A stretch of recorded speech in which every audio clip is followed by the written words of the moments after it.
disaster will only get worse. Can they respond? Article wasn't as caustic as the headline. Actually, had some faith in Howie Roseman. I mean, in Philly, they're like, oh, that's nice. Nevertheless, Jahan Dotson went to the Falcons. Jalen Phillips went to the Panthers. Nakobe Dean to the Raiders. Reed Blankenship to the Texans, which I love for the Texans. Don't forget, I'm very high on the Texans. A lot of people saying they had an all-time great defense last year. Until they got to the playoffs, all of a sudden they were no good. Quarterback. Quarterback is sneaky great. The quarterback of the Texans? Yes, I believe in the quarterback and the Texans in a major way, but hold on, we got to talk about the Eagles. Should Eagles fans be concerned with this lack of movement? Greg? No. No, Howie Roseman has a track record of making the best moves and the right moves and putting this team in position to where they can compete for championships.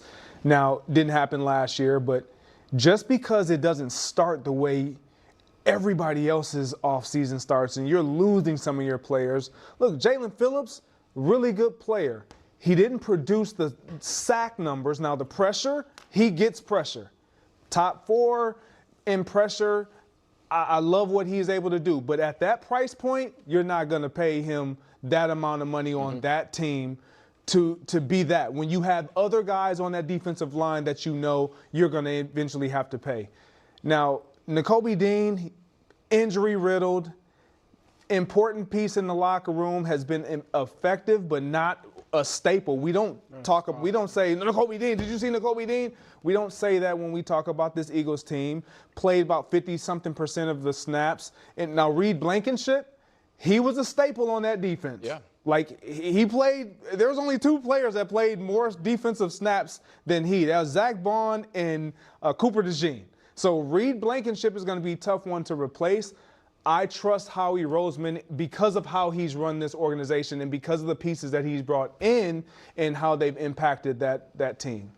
Howie Roseman deserves the benefit of the doubt. No question. Yeah, I'm with you. I think we'd all agree on that. There is a point where you can reach a tipping point of just too much lost talent, though. Like, you know, we talk about the Chiefs not paying cornerbacks. Howie Roseman hasn't paid edge rushers, right? So Jalen Phillips got too expensive. Yep.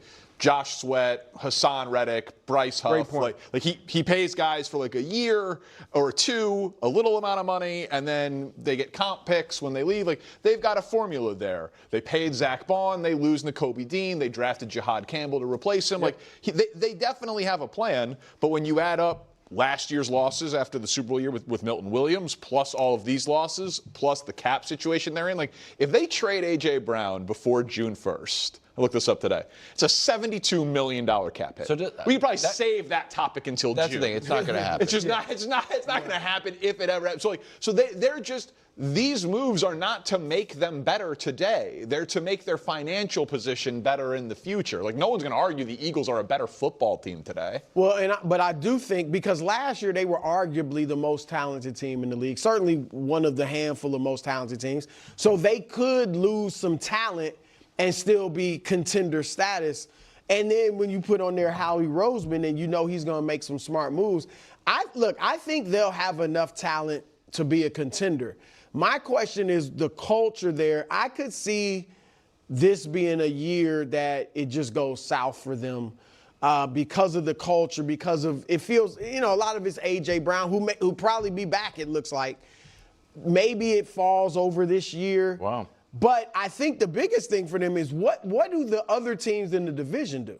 If Dallas doesn't improve defensively, if Washington, which, you know, presumably will have Jaden Daniels there the whole season, but what if they're not as good as we might expect? And what if the Giants don't take the jump under Harbaugh?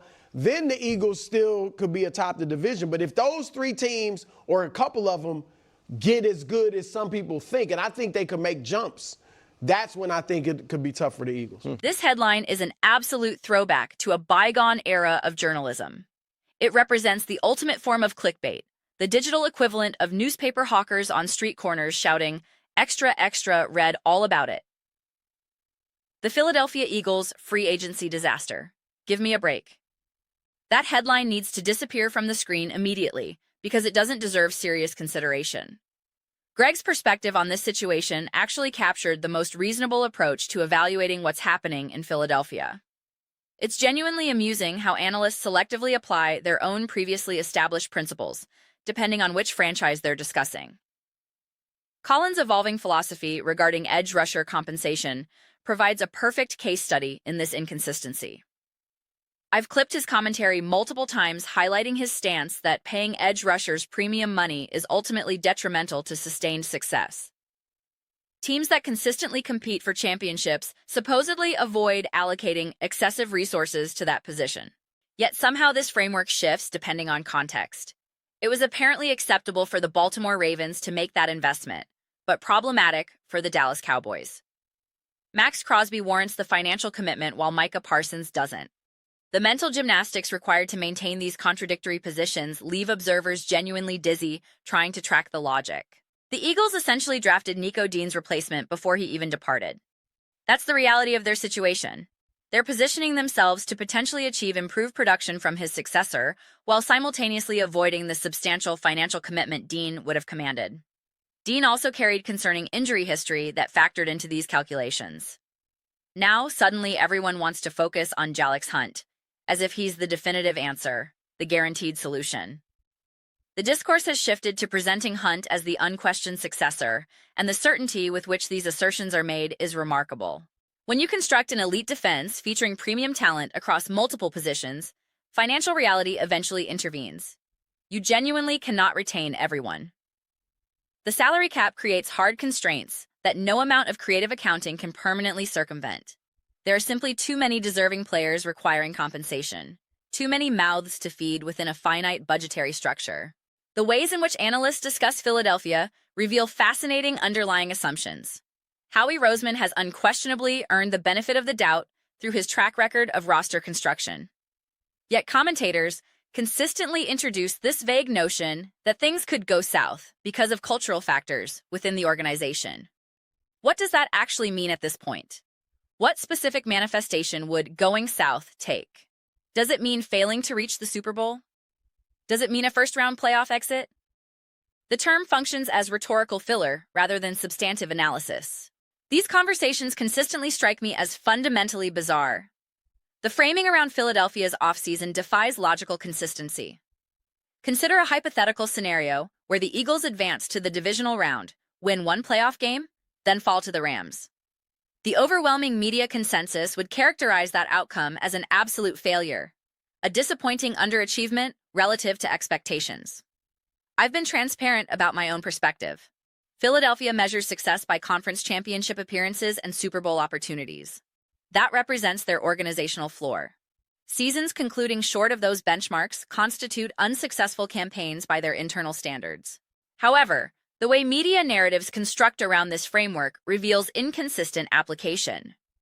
Was the Rams' loss to Philadelphia in 2024 characterized as a failure for Los Angeles? Extend this questioning across the league, examining every team that fell short of championship glory in any given season. The analysis shifts based on which franchise is under examination, rather than adhering to consistent principles. Brew's recent Super Bowl or bust ranking exemplified this confusion perfectly. He specifically argued that the Rams have the championship monkey off their backs following their Super Bowl victory, theoretically reducing their bust pressure. The only factor elevating their urgency, according to his framework, is Stafford's impending retirement. Yet somehow Philadelphia appears prominently on this same list alongside Green Bay and Detroit. The Eagles have appeared in 3 Super Bowls since 2017, securing victory in 2 of those appearances. They dominated Kansas City in their most recent championship performance. Within what logical framework do the Packers or Lions experience comparable championship pressure? The Eagles organization maintains elevated internal standards independent of external narrative. This explains Roseman's willingness to make difficult personnel decisions, to move on from beloved players when circumstances warrant. The organizational mandate involves sustained excellence rather than sentimental attachment.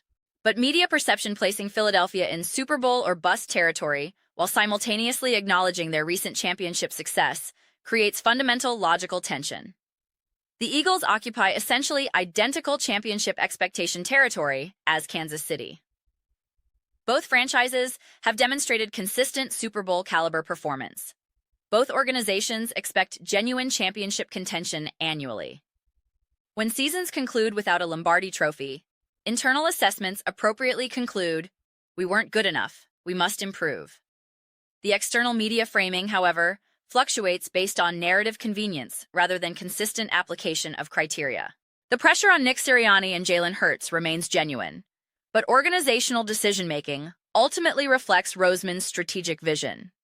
If his assessment indicates that Philadelphia requires a temporary step backward to position themselves for sustained success over the subsequent 3 to 4 year window, external pressure on coaching personnel becomes largely irrelevant. The front office executes necessary structural adjustments regardless of media narratives. This uncertainty explains my curiosity about Philadelphia's continuing personnel moves and the eventual roster configuration. The situation remains too fluid for definitive conclusions, particularly given potential A.J. Brown movement speculation. The timing and compensation structure of any potential trade would significantly impact organizational trajectory. An ideal draft scenario might not yield immediate returns until subsequent seasons, with acquired capital potentially deployed in future transactions. The possibilities multiply exponentially depending on Roseman's specific strategic vision.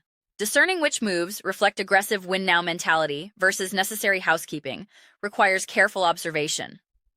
Letting Reed Blankenship, Nico Dean, and Milton Williams depart doesn't indicate organizational dysfunction or mismanagement. These represent 3 players Roseman would presumably prefer to retain, but hard salary cap realities preclude retaining everyone. The necessary house-cleaning process reflects NFL financial mechanics rather than organizational failure. This is simply how sustainable roster management functions in a capped system. My approach involves observing decisions as they unfold, analyzing intent behind specific moves, and evaluating whether they reflect immediate championship pursuit versus strategic retooling for future contention cycles. Sometimes organizations prioritize present opportunity. Other circumstances require repositioning for subsequent windows. Philadelphia supporters should not experience concern regarding this offseason trajectory. What specific additional moves could reasonably be expected? The Eagles cannot simultaneously retain every departing player, acquire Max Crosby through draft capital expenditure, and sign premier free agents like Alec Pierce. Financial and draft resources create inherent limitations on simultaneous acquisition. The most consequential move Philadelphia has executed this offseason involves hiring Kevin Patullo. That personnel decision will ultimately impact organizational performance more significantly than any single player acquisition or departure. Offensive coordination and schematic evolution will determine ceiling more than marginal roster adjustments. The conversation shifts dramatically if Philadelphia eventually moves on from foundational talents like A.J. Brown or Jalen Carter. Such decisions would signal organizational repositioning toward constructing the next championship roster iteration, extending the competitive window across multiple seasons rather than maximizing present opportunity.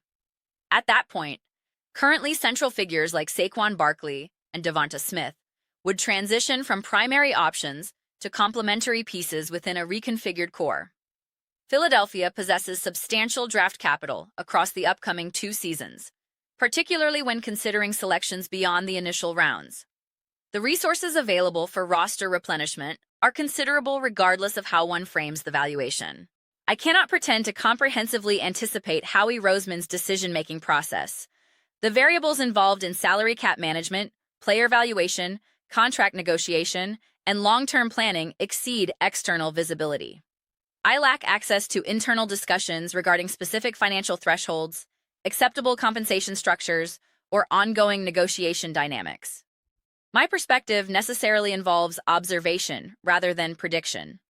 Philadelphia supporters should maintain confidence rather than concern. The offseason developments generating dramatic headlines reflect necessary roster management rather than organizational dysfunction. The fundamental question involves distinguishing between sensationalized narratives and substantive roster evolution. I'm genuinely interested in hearing your perspectives on Philadelphia's trajectory. Are Eagles fans experiencing legitimate concern about their devastating offseason? Share your thoughts in the comments. I personally review every response, regardless of whether perspectives align with or contradict my analysis. Let's generate substantive discussion. Let's engage in spirited exchange. Ultimately, let's ensure we're finding enjoyment in these conversations, rather than approaching them as zero-sum debates. Please consider subscribing to the channel if you haven't already. We're cultivating an exceptional community here, and I genuinely value your participation in it. My objective involves creating something we all authentically feel connected to, something generating genuine enthusiasm about membership. I believe we're making meaningful progress in that direction. Don't forget to provide this video with positive rating, as it significantly enhances visibility and algorithmic reach. Thank you for your time and attention. I'll see you in the next installment.